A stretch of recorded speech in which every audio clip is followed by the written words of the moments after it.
Hi there, today in this video, we are going to talk about the secret language of data. The stuff that tells us how much data a computer or phone can store. You've probably heard terms like megabytes, gigabytes and terabytes, etc. But what comes after that? What do they really mean?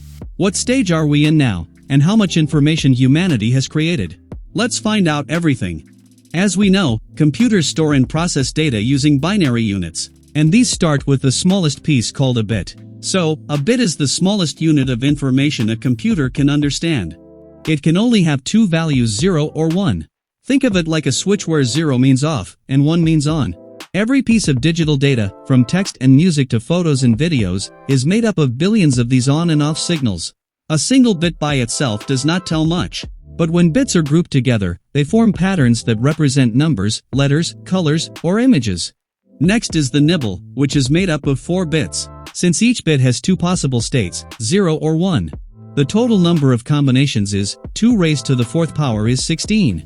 That means a nibble can represent 16 different values. For example, 0000 in binary equals 0 in normal numbers, where 0101 is equal 5. So, with just 4 bits, a computer can count from 0 up to 15. We don't use nibble often in everyday life, but it's crucial in programming, because each nibble perfectly matches one hexadecimal digit.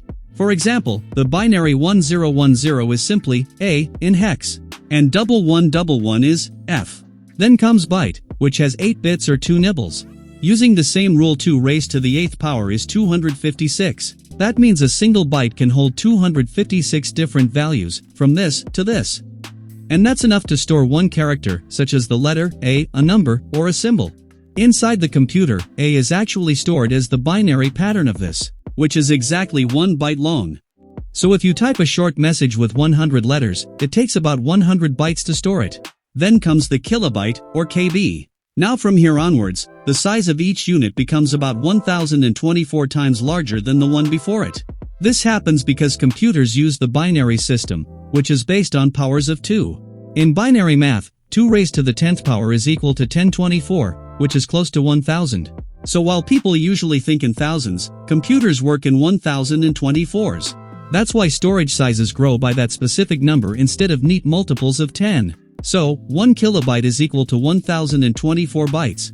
To imagine that, 1 kilobyte can store roughly one small page of text or a short paragraph. Back in the early computer days, programs and games fit entirely in just a few kilobytes. Next is the megabyte or MB. 1 megabyte is equal to 1024 kilobytes. In terms of bytes, that's 2 raised to the 20th power, which is just over 1 million bytes. A single megabyte can store a short voice note or audio message. Then comes the gigabyte, or GB. 1 gigabyte is equal to 1024 megabytes. That's 2 raised to the 30th power, which is over 1 billion bytes. And that's enough to hold thousands of photos or a short HD movie. Your laptop or phone storage like 512/64 GB is measured in this unit. After that, comes the terabyte, or TB. 1 terabyte is equal to 1024 gigabytes, which is 2 raised to the 40th power, or over 1 trillion bytes. A 1 terabyte drive can hold 250 full-length HD movies, or around 40 hours of 4K video. Next is the petabyte, or PB.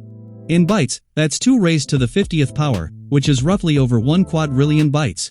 1 petabyte can store around 200 million songs in MP3 format. Large companies like Google, Netflix, and Amazon measure their data centers in petabytes.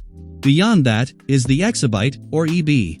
1 exabyte is equal to 1024 petabytes. That's 2 raised to the 60th power, or more than 1 quintillion bytes.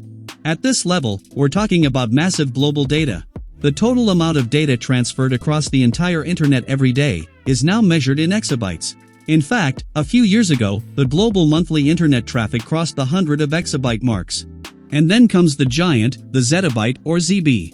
And this is the era we are in today. 1 zettabyte is equal to 1024 exabytes. That's 2 raised to the 70th power, which is more than 1 sextillion bytes. To imagine that, all the photos, videos, messages, backups, and AI data we've ever created now, that add up to hundreds of zettabytes. But the story doesn't end here. By 2030, experts believe we'll enter the Yottabyte era, where 1 yottabyte is equal to 1024 zettabytes. That's 2 raised to the 80th power, or roughly more than 1 septillion bytes. That number is so big, It's almost impossible to picture. No system today can even store that much of data. But we are moving toward it faster than ever. After Yottabyte, then comes the Ronnabyte and the Quettabyte, both introduced by the International System of Units, SI, in 2022. One Ronnabyte is equal to 1024 Yottabytes, and one Quettabyte equals to 1024 Ronnabytes. These units represent unimaginable amounts of data. To give you an idea, all the digital data ever created by humanity is still less than a single Ronnabytes. And then come a few fun, unofficial names people have imagined.